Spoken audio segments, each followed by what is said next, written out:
Hello दोस्तों, स्वागत है आपका एस क्लासेस में। आशा करता हूँ आप लोग अच्छे होंगे और अच्छे से अपनी तैयारी कर रहे होंगे। उत्तर प्रदेश पुलिस कांस्टेबल परीक्षा 2024 जो आगामी री एग्ज़ाम परीक्षा दिनांक 23, 24, 25, 30, 31 अगस्त को लगी हुई है, उसकी तैयारी हम लगातार अपने चैनल पर प्रैक्टिस सेट के माध्यम से करा रहे हैं। और अगर आपने इन प्रैक्टिस सेटों को ना देखा हो तो हमारे चैनल पर जाकर प्लेलिस्ट बनी हुई है, उसमें सारे प्रैक्टिस सेट लगा सकते हैं। उसमें हिंदी के भी प्रैक्टिस सेट हैं, समान अध्ययन के भी प्रैक्टिस सेट और जीके जीएस के यूपी जीके के भी प्रैक्टिस सेट दिए हुए हैं। तो उन प्रैक्टिस सेटों से अपनी तैयारी को आंक सकते हैं कि आप कितनी तैयारी में हैं। चलिए देर न करते हुए हम प्रश्नों की ओर चलते हैं। प्रैक्टिस सेट नंबर 20 है हमारा सामान्य अध्ययन का। और इस प्रश्न सेट का पहला प्रश्न देखिए आ रहा है। पहला प्रश्न क्या कह रहा है? पहला प्रश्न आपसे पूछ रहा है, भारत में व्यापार हेतु आने वाली दूसरी कंपनी कौन सी थी? तो दूसरी कंपनी पूछी है, पहली कंपनी नहीं पूछी है। तो इसका ठीक आंसर क्या हो जाएगा? तो भारत में व्यापार आने वाली दूसरी कंपनी कौन सी थी? तो ये कंपनी थी, वो डच कंपनी थी। कौन सी? डच। ऑप्शन नंबर ए हो जाएगा। डच ईस्ट इंडिया कंपनी की स्थापना जो हुई थी वो 1602 में हुई थी। कब हुई थी? 1602 में हुई थी। और डचों ने अपनी पहली व्यापारिक फैक्ट्री जो है वो 1605 में लगाई थी। कब लगाई थी? 1605 में लगाई थी। कहाँ लगाई थी? ये मसूलीपट्टनम में लगाई थी। मसूलीपट्टनम में। तो इसका ठीक आंसर क्या हो जाएगा? ऑप्शन नंबर ए वाला ठीक हो जाएगा। चलिए अगले प्रश्न, प्रश्न नंबर 2 पर चलते हैं। प्रश्न नंबर 2 देखिए पूछ रहा है कि भारत के राष्ट्रपति को उनके कार्यकाल की समाप्ति से पूर्व महाभियोग करने के लिए किसकी अनुशंसा अनिवार्य है? यानी पूछ रहा है राष्ट्रपति को उसके कार्यकाल की समाप्ति से पूर्व अगर महाभियोग लगाना है तो किसकी अनुशंसा जरूरी है? तो इसका ठीक आंसर क्या हो जाएगा? इसका ठीक आंसर हो जाएगा ऑप्शन नंबर डी, संसद के दोनों सदनों की अनुशंसा जो है वो जरूरी है। आपको पता होना चाहिए संविधान के अनुच्छेद 61 के तहत राष्ट्रपति पर संविधान का उल्लंघन करने पर संसद द्वारा महाभियोग चलाकर उसे पद से हटाया सकता है। तो आर्टिकल 61 के द्वारा ही राष्ट्रपति पर महाभियोग लगाया जा सकता है। और वो किसके द्वारा लगाया जा सकता है? वो संसद द्वारा लगाया जाता है। संसद के दोनों सदनों के द्वारा लगाया जा सकता है। और इसी महाभियोग के द्वारा ही राष्ट्रपति को उसके पद से बर्खास्त कराया जा सकता है। तो इसका ठीक आंसर क्या हो जाएगा? ऑप्शन नंबर डी ठीक हो जाएगा। चलिए अगले प्रश्न, प्रश्न नंबर 3 देखिए, रेडियो ट्रांसमिशन में एफएम से क्या अभिप्राय है? तो रेडियो ट्रांसमिशन में एफएम से क्या अभिप्राय है, यानी एफएम की फुल फॉर्म पूछी है। तो एफएम से अभिप्राय क्या है? Frequency modulation. Frequency modulation. Option number C वाला ठीक हो जाएगा। ये इसका ठीक आंसर हो जाएगा। चलिए अगले प्रश्न, प्रश्न नंबर 4 की तरफ चलते हैं। भारतीय संविधान में कितने प्रकार के न्यायिक आदेश हैं? तो इसका ठीक आंसर क्या हो जाएगा? कितने प्रकार के न्यायिक आदेश हैं? तो भारतीय संविधान में 5 प्रकार के न्यायिक आदेश यानी रिटों का प्रावधान है। कितने? 5। ऑप्शन नंबर ए वाला ठीक हो जाएगा। अनुच्छेद 32(2) के तहत सर्वोच्च न्यायालय मौलिक अधिकारों के प्रवर्तन के लिए 5 प्रकार की रिटें जारी करता है। कितने प्रकार की? 5 प्रकार की रिटें यानी न्यायिक आदेश जारी करता है। कौन कौन से होते हैं? एक होता है बंदी प्रत्यक्षीकरण, एक परमादेश, उत्प्रेषण और प्रतिषेध, तथा एक होती है अधिकार प्रच्छा। तो ये 5 प्रकार के जो न्यायिक आदेश हैं वो भारतीय संविधान जारी कर सकती है। चलिए अगले प्रश्न, प्रश्न नंबर 5 देखिए, दिल्ली की जामा मस्जिद को किसने बनवाया था? दिल्ली की जो जामा मस्जिद है इसका निर्माण किसने कराया था? तो इसका ठीक आंसर क्या हो जाएगा? इसका ठीक आंसर हो जाएगा 5 का ठीक आंसर क्या हो जाएगा हमारा? ऑप्शन नंबर वी वाला ठीक हो जाएगा। शाहजहां ने। किसने बनवाया था? शाहजहां ने। दिल्ली की जामा मस्जिद का निर्माण जो है वो शाहजहां ने करवाया था। किसने करवाया था? शाहजहां ने। जबकि दिल्ली के लाल किले में स्थित मोती मस्जिद का निर्माण, दिल्ली के लाल किले में जो मोती मस्जिद है उसका निर्माण किसने कराया था? उसका निर्माण जो था औरंगजेब ने करवाया था। तो इसका ठीक आंसर क्या हो जाएगा? ऑप्शन नंबर बी वाला ठीक हो जाएगा। अगले प्रश्न, प्रश्न नंबर 6। प्रश्न नंबर 6 पे चलते हैं। देखिए प्रश्न नंबर 6 पूछ रहा है, स्वराज मेरा जन्म सिद्ध अधिकार है, मैं इसे लेकर रहूँगा, नारा किसने दिया था? तो ये नारा जो था वो किसने दिया था? तो ये ठीक आंसर क्या हो जाएगा? 6 का ठीक आंसर हो जाएगा ऑप्शन नंबर सी, बाल गंगाधर तिलक। किसने दिया था? बाल गंगाधर तिलक ने। देखिए तिलक ने मराठा एवं केसरी नामक पत्रों का भी प्रकाशन किया था। जो बाल गंगाधर तिलक थे उन्होंने एक मराठा और एक केसरी नामक जो पत्र थे उनका प्रकाशन किया था। और उन्होंने वर्ष 1916 में पूना में होम रूल लीग की भी स्थापना करी थी बाल गंगाधर तिलक ने। जो इसका ठीक आंसर क्या हो जाएगा? ऑप्शन नंबर सी वाला ठीक हो जाएगा। चलिए अगले प्रश्न, प्रश्न नंबर 7 देखिए, जाइलम निम्नलिखित में से किसके परिवहन में सहायता करता है? तो जाइलम किसका परिवहन करता है? देखिए पौधों में जल और भोजन के परिवहन के लिए अलग अलग प्रकार की नलिकाएं यानी छोटी छोटी नलियां होती हैं जल और भोजन के लिए। तो जल का परिवहन किसके द्वारा, यानी जल का परिवहन, देखिए ऑप्शन नंबर इसका ठीक आ जाएगा बी वाला। जाइलम किसका, देखिए जाइलम और जल, जाइलम किसका करता है? जल का। इसी तरीके से जो फ्लोएम होती है, फ्लोएम किसका करती है? फूड यानी भोजन का परिवहन करती हैं। तो इसका ठीक आंसर क्या हो जाएगा? ऑप्शन नंबर बी वाला ठीक हो जाएगा। अगले प्रश्न, प्रश्न नंबर 8 देखिए। प्रश्न नंबर 8 क्या पूछ रहा है?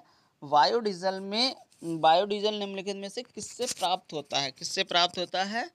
तो इसका ठीक आंसर क्या हो जाएगा? देखिए बायोडीजल एक प्रकार का डीजल ही होता है, ये एक पौधे से प्राप्त किया जाता है। उस पौधे का नाम क्या है? तो उस पौधे का नाम जो है वो जट्रोफा है। क्या है? ऑप्शन नंबर ए वाला ठीक हो जाएगा, जट्रोफा।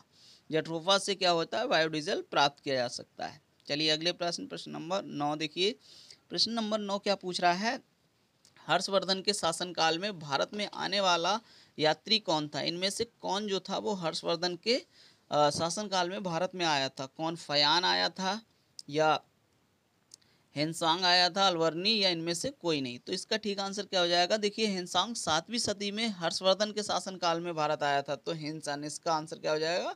हेनसांग। हा से हर्षवर्धन और हा से हेनसांग। तो हर्षवर्धन के शासनकाल में कौन आया था? तो इसका ठीक आंसर हो जाएगा ऑप्शन नंबर बी वाला जो हो जाएगा, हेनसांग जो आया था। ठीक है इसका। अगले प्रश्न, प्रश्न नंबर 10 देखिए। शरीर के अमाशय में एवं अन्य आंतरिक अंगों का अन्वेषण करने वाली तकनीक एंडोस्कोपी किस सिद्धांत पर कार्य करती है? तो जो शरीर के अंदर अमाशय और आंतरिक भागों पर कार्य करती है एक एंडोस्कोपी, वो किस सिद्धांत पर कार्य करता है? तो 10 का ठीक आंसर क्या हो जाएगा? 10 का ठीक आंसर हो जाएगा पूर्ण आंतरिक परावर्तन, ऑप्शन नंबर डी वाला ठीक हो जाएगा। तो इसका ठीक आंसर क्या हो जाएगा? Option number D. चलिए अगले प्रश्न, प्रश्न नंबर 11 देखिए। इटाई इटाई नामक बीमारी के लिए कौन सी धातु उत्तरदायी है? तो एक बीमारी होती है इटाई इटाई, इसके लिए जिम्मेदार कौन सी धातु होती है? तो 11 का ठीक आंसर क्या हो जाएगा हमारा? इटाई इटाई जो रोग है जल आदि में कैडमियम के प्रदूषण से होता है। तो किसके प्रदूषण से होता है? कैडमियम के प्रदूषण से। तो ऑप्शन नंबर ए वाला ठीक हो जाएगा, कैडमियम। चलिए अगले प्रश्न, प्रश्न नंबर 12। प्रश्न नंबर 12 देखिए पूछ रहा है, प्रश्न नंबर 12 पे चलते हैं। देखिए प्रश्न नंबर 12 क्या पूछ रहा है? हैजा के रोगाणु की खोज किसने की थी? तो हैजा जो रोगाणु था हैजा का, उसकी खोज किसने की थी? तो क्या फिलिप्पो पाकिनी, रॉबर्ट कोच या लावेरान या हाफमैन, इनमें से किसने की? तो 12 का ठीक आंसर क्या हो जाएगा? देखिए हैजा रोग के जो रोगाणु था, रोगाणु का मतलब बैक्टीरिया, बैक्टीरिया की खोज रॉबर्ट कोच ने की थी। और ये एक तीव्र संक्रामक रोग होता है। हैजा कैसा होता है? तीव्र संक्रामक रोग होता है। ठीक है। और ये जो हैजा का जिसका कारण क्या है? विब्रियो कॉलेरी नाम एक जीवाणु होता है। ये रोग का संचरण क्या होता है? तो मक्खी और जो दूषित जल होता है वो इसको फैलाने का काम करता है। लेकिन पूछा क्या है कि खोज किसने की थी? तो खोज किसने की थी? 12 का ठीक आंसर क्या हो जाएगा? ये रॉबर्ट कोच ने की थी, ऑप्शन नंबर बी वाला ठीक हो जाएगा। अगले प्रश्न, प्रश्न नंबर 13 देखिए। भारत में राज्यों के राज्यपाल की नियुक्ति कौन करता है? तो राज्यों में राज्यपाल की नियुक्ति के लिए अनुच्छेद 155 के तहत आर्टिकल कौन सा होता है? 155। 155 के तहत जो राष्ट्रपति होता है वो राज्यों के राज्यपाल की नियुक्ति करता है। तो प्रश्न ये पूछा सकता है कि राज्यपाल की नियुक्ति किस आर्टिकल के तहत होती है? तो आर्टिकल 155 के तहत। कौन करता है? तो कौन करता है? भारत का राष्ट्रपति करता है, ऑप्शन नंबर डी वाला ठीक हो जाएगा। अगले प्रश्न, प्रश्न नंबर 14 देखिए। दुनिया का प्राचीनतम चट्टानें निम्नलिखित में से कहाँ स्थित हैं? तो दुनिया की प्राचीनतम चट्टानें कहाँ स्थित हैं? तो इसका ठीक आंसर क्या हो जाएगा? 14 का ठीक आंसर हो जाएगा, दुनिया की सर्वाधिक जो प्राचीनतम चट्टानें हैं वो पश्चिमी ऑस्ट्रेलिया। कहाँ स्थित हैं? पश्चिमी ऑस्ट्रेलिया में। तो इसका ठीक आंसर क्या हो जाएगा? ऑप्शन नंबर सी वाला ठीक हो जाएगा, ऑप्शन नंबर सी। यहाँ प्री कैम्बियन युग की शैल यानी चट्टानें पाई जाती हैं। ठीक है, तो कहाँ है? पश्चिमी ऑस्ट्रेलिया में। चलिए अगले प्रश्न, प्रश्न नंबर 15 देखिए। निम्नलिखित में से किस क्षेत्र को विश्व का फलोद्यान कहा जाता है? विश्व का फलोद्यान किस क्षेत्र को कहा जाता है? तो 15 का ठीक आंसर क्या हो जाएगा? देखिए भूमध्य सागरीय क्षेत्र। कौन से क्षेत्र को? भूमध्य सागरीय क्षेत्र। ऑप्शन नंबर ए वाला, ये वाला ठीक हो जाएगा। इसी क्षेत्र को क्या कहा जाता है? विश्व का फलोद्यान कहा जाता है। ठीक है, क्योंकि इस क्षेत्र में रसीले फल ज़्यादातर, जैसे नींबू, संतरा, इस ये विश्व प्रसिद्ध है इन फलों के लिए, रसीले फलों के लिए, इसलिए इसे फलोद्यान, विश्व का फलोद्यान भी बोलते हैं। चलिए अगले प्रश्न, प्रश्न नंबर 16 देखिए, सम्राट अशोक निम्नलिखित में से किस वंश से संबंधित थे? तो सम्राट अशोक जो थे वो किस वंश से संबंधित थे, ये प्रश्न पूछा है, तो आप बता सकते हैं इसका ठीक आंसर क्या हो जाएगा। तो देखिए, सम्राट जो अशोक था, जो सम्राट अशोक थे वो किस वंश से थे? तो ये इसका ठीक आंसर क्या हो जाएगा? मौर्य वंश। ऑप्शन नंबर बी वाला ठीक हो जाएगा। और आपको पता होना चाहिए ये 273 ईसा पूर्व सिंहासन पर बैठे थे और 4 वर्षों तक गृह युद्ध में रहने के कारण अशोक का वास्तविक राज्याभिषेक जो था वो 269 ईसा पूर्व में हो पाया था। कब हुआ था? 269 ईसा पूर्व में। ठीक है, चलिए अगले प्रश्न, प्रश्न नंबर 17। प्रश्न नंबर 17 देखिए पूछ रहा है, प्रश्न नंबर 17 में बाजार नियंत्रण प्रणाली सर्वप्रथम किसने प्रारंभ की थी? तो किसने प्रारंभ की थी? तो 17 का ठीक आंसर क्या हो जाएगा? देखिए, बाजार नियंत्रण प्रणाली जो थी वो सर्वप्रथम अलाउद्दीन खिलजी ने प्रारंभ की थी। किसने की थी? अलाउद्दीन खिलजी ने। तो इसका ठीक आंसर क्या हो जाएगा? ऑप्शन नंबर सी वाला ठीक हो जाएगा। चलिए अगले प्रश्न, प्रश्न नंबर 18 देखिए, संविधान के किस अनुच्छेद के अंतर्गत अस्पृश्यता के कारण किसी अयोग्यता को लागू करना कानून के अनुसार एक दंडनीय अपराध होगा? तो 18 का ठीक आंसर क्या हो जाएगा? कौन सा आर्टिकल है? 18 का ठीक आंसर क्या हो जाएगा? 18 का ठीक आंसर हो जाएगा ऑप्शन नंबर कौन सा? डी वाला ठीक हो जाएगा। अनुच्छेद 17। अस्पृश्यता का जो अस्पृश्यता है वो किस आर्टिकल में दी गई थी? अनुच्छेद 17 में दी गई है। चलिए अगले प्रश्न पर चलते हैं, प्रश्न नंबर 19 देखिए, पटाखा। पटाखा, ये प्रश्न पूछ सकता कि पटाखा है क्या? तो पटाखा क्या है? एक प्रकार की मुद्रा है। वो पूछा है किस देश की मुद्रा है? तो 19 का ठीक आंसर क्या हो जाएगा? 19 का ठीक आंसर हो जाएगा, देखिए पटाखा क्या है? मकाऊ देश। कौन सा देश है? मकाऊ, उसकी मुद्रा है। तो ऑप्शन नंबर सी वाला ठीक हो जाएगा, मकाऊ देश की मुद्रा है। जबकि पनामा की मुद्रा क्या होगी? तो पनामा की मुद्रा जो है वो यूएस डॉलर है। कौन सी है? US dollar. इसका यूएस डॉलर हो जाएगी।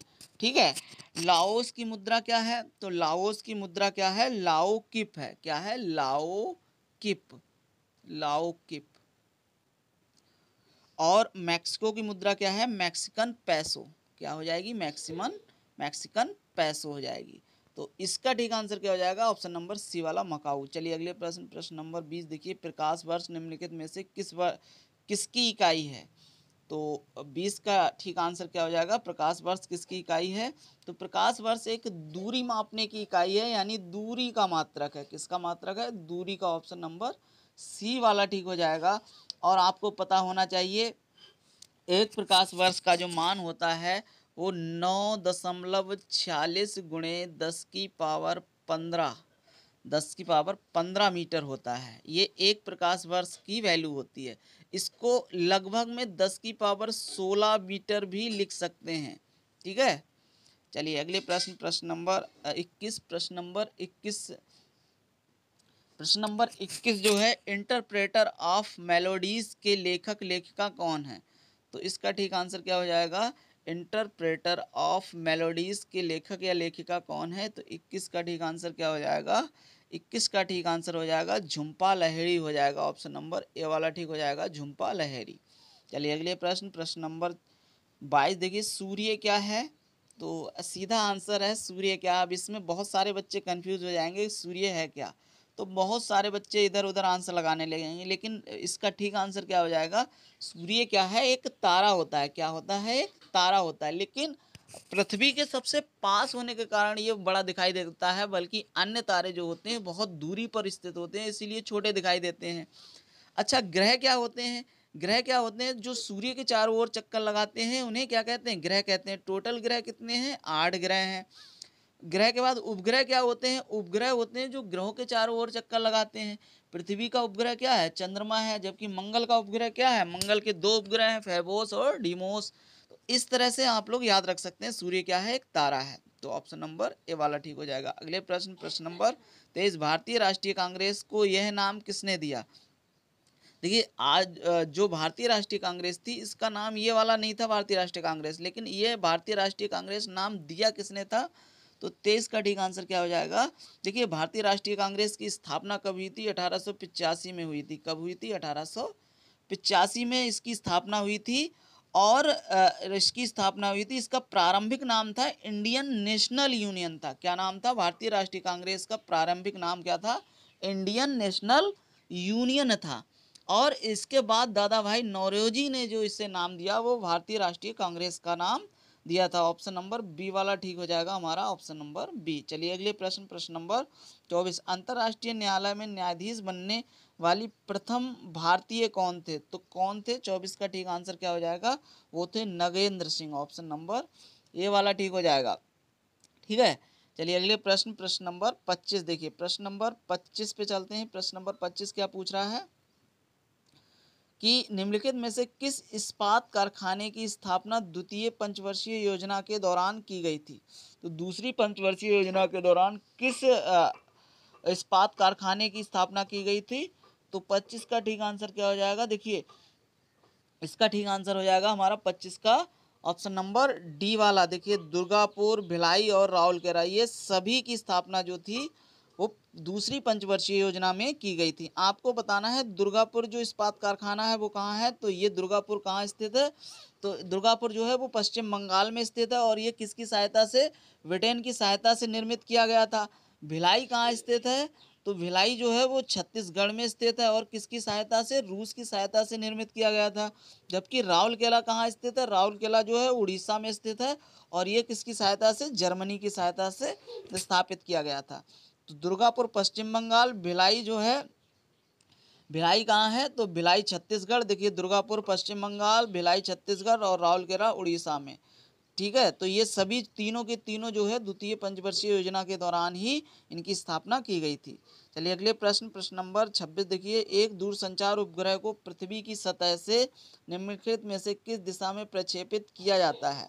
तो 26 का ठीक आंसर क्या हो जाएगा? 26 का ठीक आंसर हो जाएगा देखिए पश्चिम से पूर्व दिशा में। किस दिशा में? पश्चिम से पूर्व दिशा में। तो ऑप्शन नंबर इसका सी वाला ठीक हो जाएगा। चलिए अगले प्रश्न, प्रश्न नंबर 27 देखिए। भारत के पश्चिमी समुद्र तट पर वर्षा किस मानसून द्वारा होती है? तो कौन सी पश्चिमी समुद्र तट पर वर्षा पूछ रहा है? तो 27 का ठीक आंसर क्या हो जाएगा? ऑप्शन नंबर बी वाला ठीक हो जाएगा, दक्षिण पश्चिमी मानसून। किससे? दक्षिण पश्चिम मानसून के द्वारा पश्चिमी समुद्र तट पर वर्षा होती है। चलिए अगले प्रश्न, प्रश्न नंबर 28 देखिए। नाबार्ड, नाबार्ड के बारे में पूछा है, इसका फुल फॉर्म पूछिए नाबार्ड की। ठीक है, तो नाबार्ड की फुल फॉर्म क्या होगी? National bank for agriculture and rural development. तो इसका ठीक आंसर क्या हो जाएगा? 28 का बी वाला ठीक हो जाएगा, national bank for agriculture and rural development, option number B. ये जो है किसानों को ऋण प्रदान करती है और ये एक किसानों के लिए ही मानी गई एक बहुत अच्छी बैंक होती है, जो कई जैसे लघु उद्योग होते हैं, कृषि उद्योग होते हैं, कुटीर उद्योग होते हैं, उनके लिए रियायती दरों पर क्या करती है? ऋण प्रदान करती है। इसकी स्थापना कब की गई थी? इसकी स्थापना जो थी नाबार्ड की 1982 में की गई थी और इसे किसानों का भगवान भी कहा जाता है नाबार्ड को। चलिए अगले प्रश्न, प्रश्न नंबर 29 देखिए। स्वीडन की राजधानी का नाम क्या है? तो स्वीडन की राजधानी पूछी है, तो 29 का ठीक आंसर क्या हो जाएगा? स्वीडन की राजधानी क्या होगी? इसका ठीक आंसर हो जाएगा स्टॉकहोम, ऑप्शन नंबर ए वाला ठीक हो जाएगा। ठीक है, वर्ण किस देश की राजधानी है? तो वर्ण जो है ये आप लोग याद रख सकते हैं, स्विट्जरलैंड की राजधानी है। लग्जमबर्ग किसकी राजधानी है? तो लग्जमबर्ग जो है वो मैड्रिड, सॉरी, लग्जमबर्ग राजधानी किसकी है? देखिए स्पेन की राजधानी क्या है? स्पेन की राजधानी क्या होगी? मैड्रिड हो जाएगी। स्पेन की राजधानी क्या है? मैड्रिड। तथा लग्जमबर्ग किसकी राजधानी? तो लग्जमबर्ग सिटी की राजधानी है। किसकी? लग्जमबर्ग सिटी की। तो वर्ण स्विट्जरलैंड, मैड्रिड स्पेन की और लग्जमबर्ग सिटी की राजधानी लग्जमबर्ग और स्टॉकहोम किसकी है? स्वीडन की राजधानी है। अगले प्रश्न, प्रश्न नंबर 30 देखिए। स्तनधारियों में लाल रुधिर कणिकाओं का निर्माण कहाँ होता है? तो स्तनधारी जो होते हैं उनमें लाल रुधिर कणिकाओं का निर्माण कहाँ होता है? आरबीसी का निर्माण कहाँ होता है?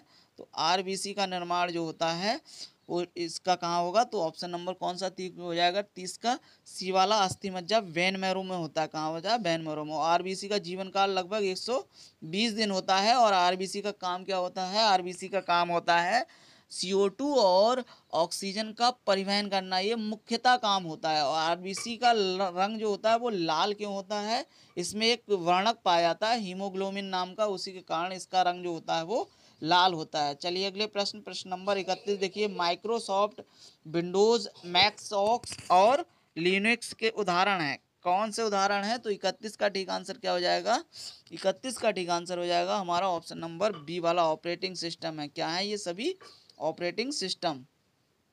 अगले प्रश्न, प्रश्न नंबर 32 पे चलते हैं। देखिए प्रश्न नंबर 32 देखिए क्या पूछ रहा है, प्रश्न नंबर 32, निम्न में से किसे भारत का शेक्सपियर कहा जाता है, तो भारत का शेक्सपियर किसे कहा जाता है, तो 32 का ठीक आंसर क्या हो जाएगा हमारा ऑप्शन नंबर ए वाला, कालिदास को। किसको कहा जाता है, भारत का शेक्सपियर जो है वो कालिदास को कहा जाता है।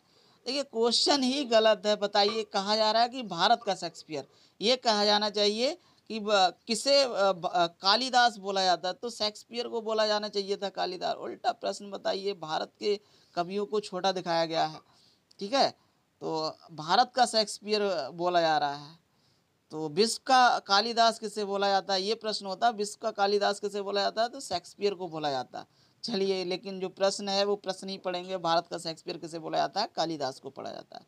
चलिए अगले प्रश्न, प्रश्न नंबर 33, निम्न में से कौन सा संघ सूची के तहत विषय नहीं है, संघ सूची के तहत विषय नहीं है, तो 33 का ठीक आंसर क्या हो जाएगा, 33 का ठीक आंसर हो जाएगा हमारा सार्वजनिक स्वास्थ्य, ऑप्शन नंबर ए वाला ठीक हो जाएगा। चलिए अगले प्रश्न, प्रश्न नंबर 34, दक्षिण एशियाई क्षेत्रीय सहयोग संगठन सार्क की स्थापना कब की गई थी, तो सार्क की स्थापना कब की गई थी, तो इसका ठीक आंसर क्या हो जाएगा, देखिए सार्क की स्थापना जो हुई थी वो 1900 किसमें हुई थी, 85 में हुई थी, 1985 में। और इसका मुख्यालय जो है वो काठमांडू में है, तो ऑप्शन नंबर ए वाला ठीक हो जाएगा 1985 में। और इसका मुख्यालय कहाँ है, इसका मुख्यालय जो है वो काठमांडू में है। चलिए अगले प्रश्न, प्रश्न नंबर 35, प्रश्न नंबर 35 में देखिए, भारतीय संविधान के किस संशोधन अधिनियम में मतदान की आयु 21 वर्ष से घटाकर 18 वर्ष कर दी गई है, तो इसका ठीक आंसर क्या हो जाएगा, 61वां संविधान संशोधन जो था ऑप्शन नंबर डी 1989 में हुआ था, इसके द्वारा जो है मतदान की आयु जो थी वो 21 वर्ष से घटाकर 18 वर्ष कर दी गई, ऑप्शन नंबर डी वाला ठीक हो जाएगा। चलिए ये हमारा 36 प्रश्न नंबर, भारतीय संविधान का कौन सा अनुच्छेद यह कहता है कि प्रधानमंत्री की नियुक्ति राष्ट्रपति के द्वारा हो सकती है, तो इसका ठीक आंसर क्या होगी, 36 का ठीक आंसर क्या हो जाएगा हमारा अनुच्छेद 75 1 के तहत जो है ऑप्शन नंबर सी वाला ठीक होगा। इसके तहत जो है भारतीय संविधान में प्रधानमंत्री की नियुक्ति की जाती है राष्ट्रपति के द्वारा। चलिए प्रश्न हमारा लास्ट प्रश्न है क्लास का, नहीं इसके बाद और प्रश्न है, तो 37 नंबर पे चलते हैं। प्रश्न नंबर 37, उत्तर प्रदेश में कुल कितने लोकसभा क्षेत्र हैं, लोकसभा क्षेत्र कितने हैं, 80 हो जाएंगे, ऑप्शन नंबर सी वाला ठीक हो जाएगा। और ये हमारे क्लास का लास्ट प्रश्न है। अगर आपको क्लास अच्छी लगी हो तो वीडियो को लाइक कर दें, अगर चैनल भी सब्सक्राइब ना किया हो तो चैनल को सब्सक्राइब कर लें, जिससे कि आपको आने वाले समय में और नोटिफिकेशन वीडियो की मिलते रहें, जिससे आप तैयारी अच्छी से कर सकें। चलिए लास्ट प्रश्न है, निम्न में से कौन सा राज्य उत्तर प्रदेश का सीमावर्ती राज्य है, सीमावर्ती राज्य पूछा कौन सा है, क्या पंजाब होगा, पश्चिम बंगाल होगा, राजस्थान या महाराष्ट्र, तो इसका ठीक आंसर क्या हो जाएगा, राजस्थान होगा, ऑप्शन नंबर बी वाला ठीक हो जाएगा। तो इस तरह से हमारी क्लास समाप्त होती है। क्लास अच्छी लगी हो तो वीडियो को शेयर कर दें। जय हिंद, जय भारत, धन्यवाद।